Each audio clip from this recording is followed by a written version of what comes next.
Oke guys, berjumpa kembali bersama saya di channel ini. Nah, seperti sobat lihat di atas meja ini satu unit televisi LED Polytron. Untuk ukurannya cukup kecil, 24 inch. Untuk serinya PLD 24D552. Televisi mini pas untuk di kamar. Oke, televisi ini kerusakannya blank pada layarnya. Langsung saja saya akan coba hidupkan dari steker listrik.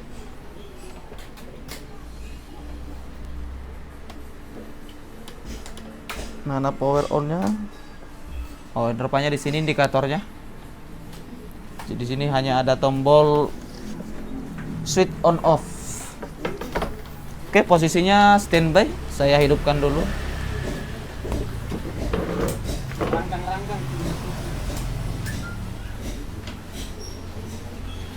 Oke.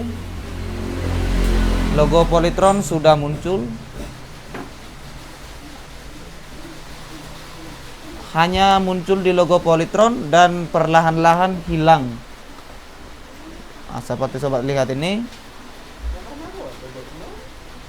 Hilang perlahan-lahan, tidak langsung hilang ya, hilang perlahan-lahan.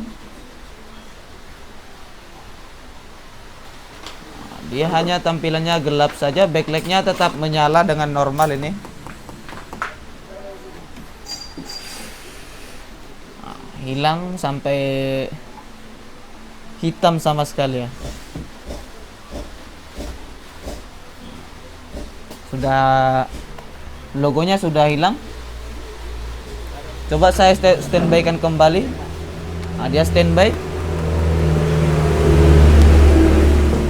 Saya on lagi ya.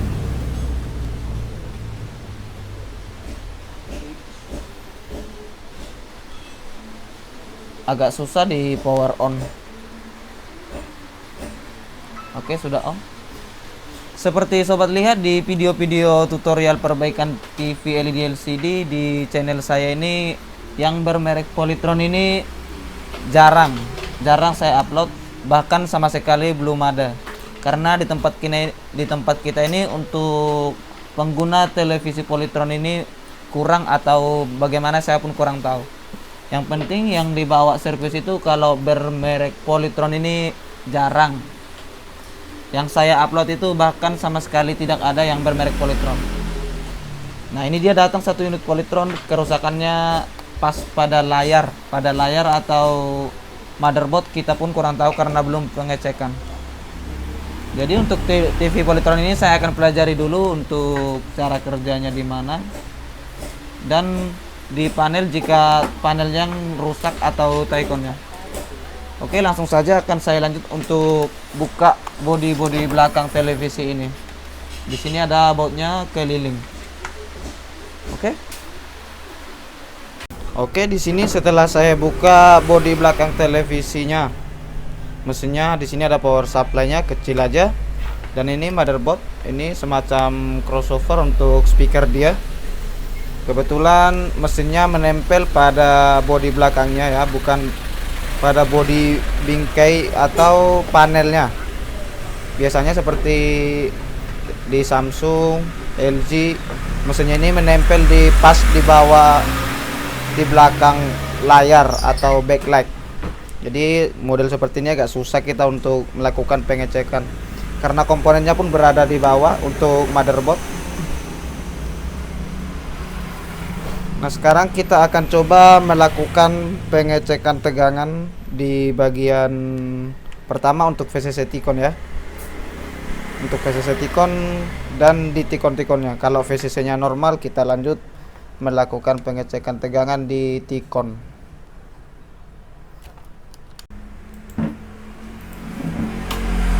Oke, umumnya VCC Ticon ini berjumlah 5 volt dan 12 volt voltage ya. Power on. Televisinya slow respon, susah di on. Oke, sudah hidup ya.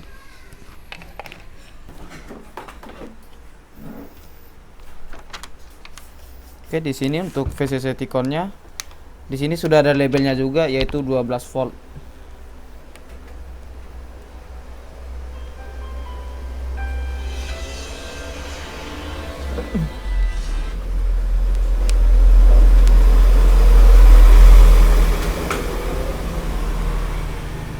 Untuk VCC T-Con hanya terukur 8,3 volt, tidak sesuai standar yang biasanya 5 volt dan 12 volt.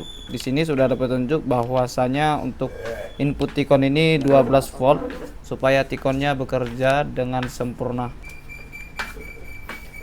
Oke, saya akan coba lepas untuk kabel LPDS dari mainboard ke T-Con ini.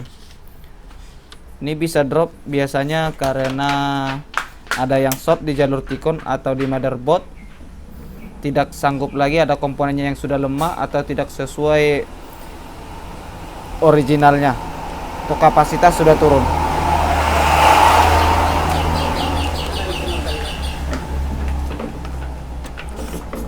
Saya copot, kita tes kembali.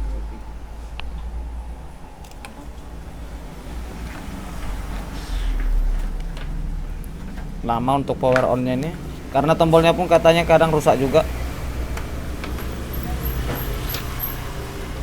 Saya ukur VCC nya apakah sudah normal atau tidak. Ternyata tidak juga, tetap 8 volt. Berarti kemungkinan besar yang bermasalah ada pada motherboard ataupun power supply. Karena jika T-Con yang bermasalah ini kita lepas, harusnya tegangan input ini sudah normal, yaitu 12 volt. Oke, saya akan langsung coba buka dulu untuk modul power supply dan motherboardnya. Oke, ini dia untuk tampilan atas motherboardnya. Ini komponen-komponennya dan power supply-nya di sini. Saya sudah rancang sedemikian rupa supaya bisa melakukan pengecekan dengan leluasa. Oke, coba saya hidupkan kembali. Di sini sensornya.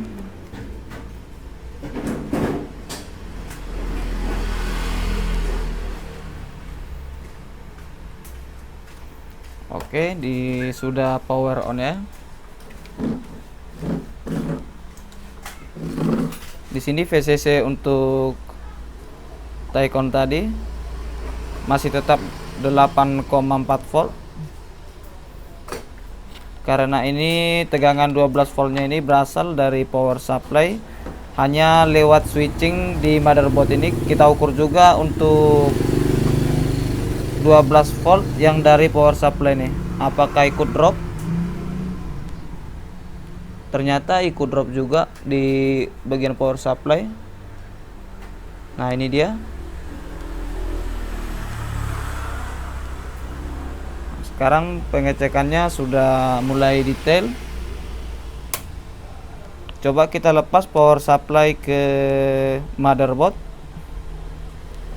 Nih, saya akan hidupkan kembali dan kita ukur untuk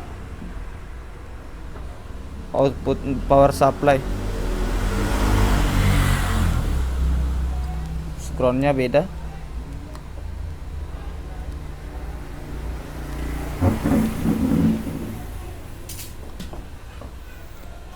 Dua 12 voltnya normal. Nah, udah seperti ini biasanya masuk motherboard itu jadi drop. Kemungkinan besar pada motherboard ini ada yang bermasalah atau short, atau bisa juga pada power supply ini tidak kuat jika dikasih beban. Nah, langkah pertama yang akan saya lakukan adalah mengukur kapasitas pada elko di jalur 12 volt di power supply ini. Bisa jadi jika elko-nya bermasalah, power supply dikasih beban, dia akan drop. Jadi kita ukur dulu untuk kapasitas elko di power supply.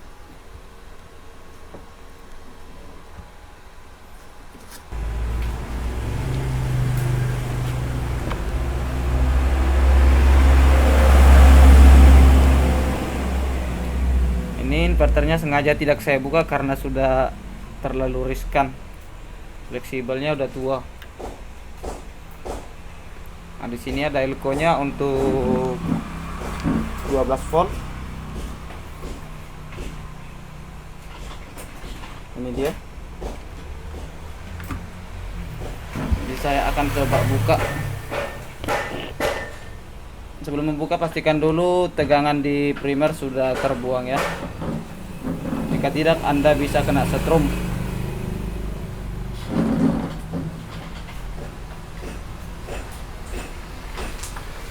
Masih aja 273 volt lagi. Jadi kita buang dulu untuk tegangannya.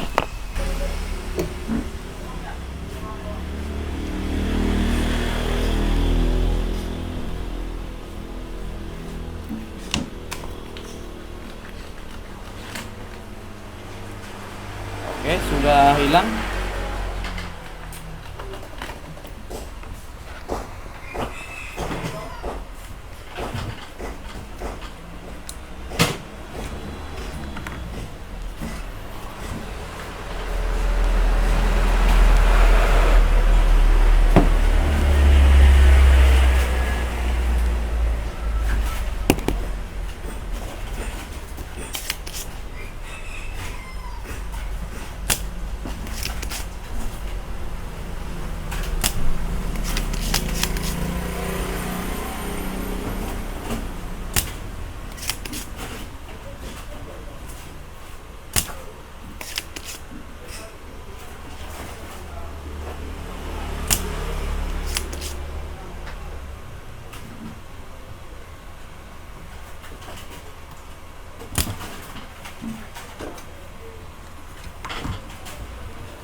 Oke, di sini untuk elko-elkonya sudah terbuka. Kita melakukan pengukuran.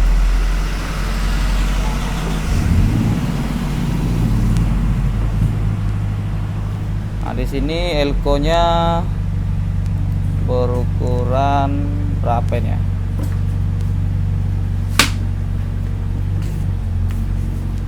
220 mikro, 25 volt.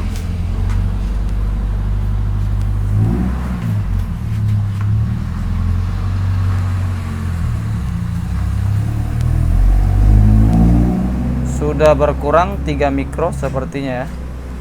5 mikro dari 220. Dan di sini 470 mikro, 25 volt juga.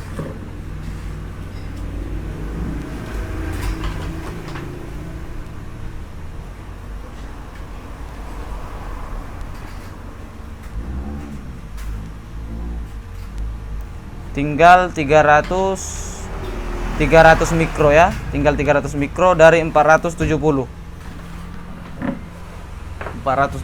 tinggal 300 mikro. Nah, kita ukur satu lagi dengan ukuran yang sama, 470 mikro, 25 volt.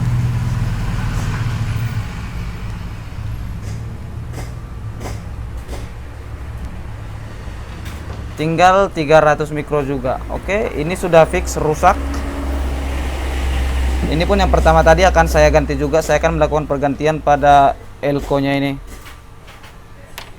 Oke, sudah saya sediakan. Kita pastikan juga untuk kapasitas elko yang kita pasang ini masih bagus.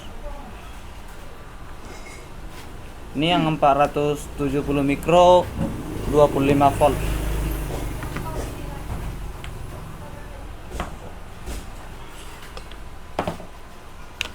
525. Lebih boleh, kurang tidak boleh ya. Kalau lebih tidak jadi masalah. Kalau berkurang sudah pasti rusak.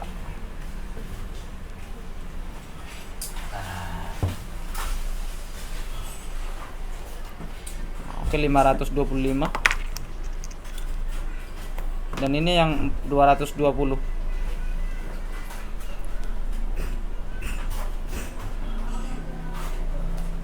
Oke, pada bagus semua. Kita melakukan pemasangan.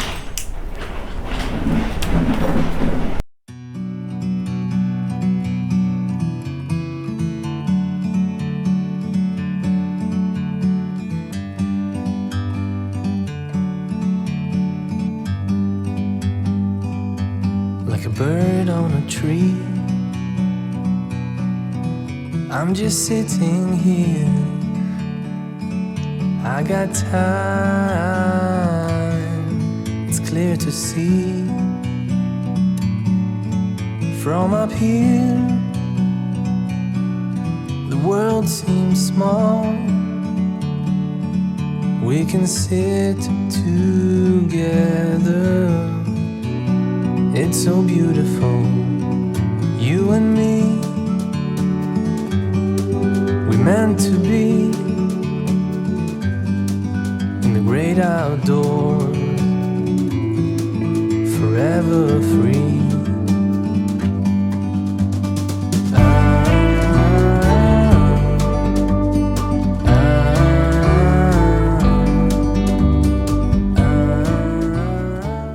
Oke, sekarang kita coba melakukan pengetesan kembali setelah melakukan pergantian pada elko di power supply.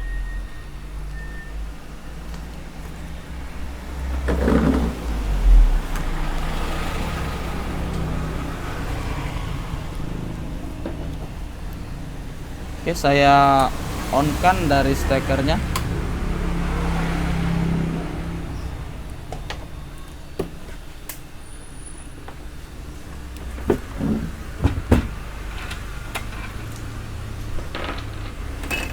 Oke, sudah on. Kita ukur tegangan VCC untuk Tikon tadi.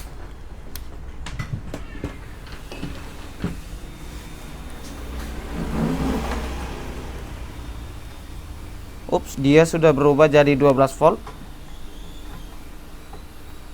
Yang dari power supply sudah pastinya tidak drop lagi.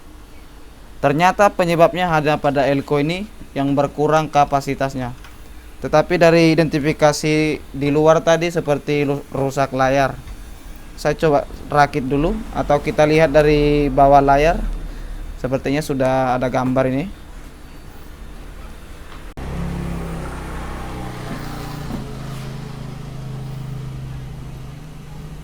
Ups, oke, ternyata sudah ada raster dia, guys. Nah, ini normal, rasternya sudah keluar. Dan samping kiri kanan hanya gelap, cuma pengaturan dari resolusi gambarnya, makanya kiri kanan gelap. Sudah hidup normal kembali. Ternyata yang jadi penyebabnya hanya 3 biji elko ini yang sudah tewas. Mungkin 2 biji aja ya, karena ini tadi masih lumayan untuk kapasitasnya. Cuma kita ganti aja, mungkin ini pun harus saya ganti juga yang untuk inverternya supaya televisinya awet. Oke, saya rakit dulu untuk unitnya seperti semula. Oke guys, TV-nya sudah siap saya rakit kembali seperti semula ya. Ini saya hidupkan. Bandingkan di startnya pertama tadi sebelum kita perbaiki dan yang sekarang. Nah, ini sudah oke, sudah hidup normal seperti semula dan bisa kita gunakan dengan semestinya, yaitu dengan kerusakan di elko. Sebenarnya yang kita cari bukan rusaknya di bagian mana, tetapi pengecekannya dan detail pengecekan dan step by step. Oke, untuk kali ini itu saja perbaikan dari saya. Yang belum subscribe silahkan subscribe dan nantikan video tutorial perbaikan TV-TV lainnya di channel saya ini. Oke, sampai berjumpa kembali di next video.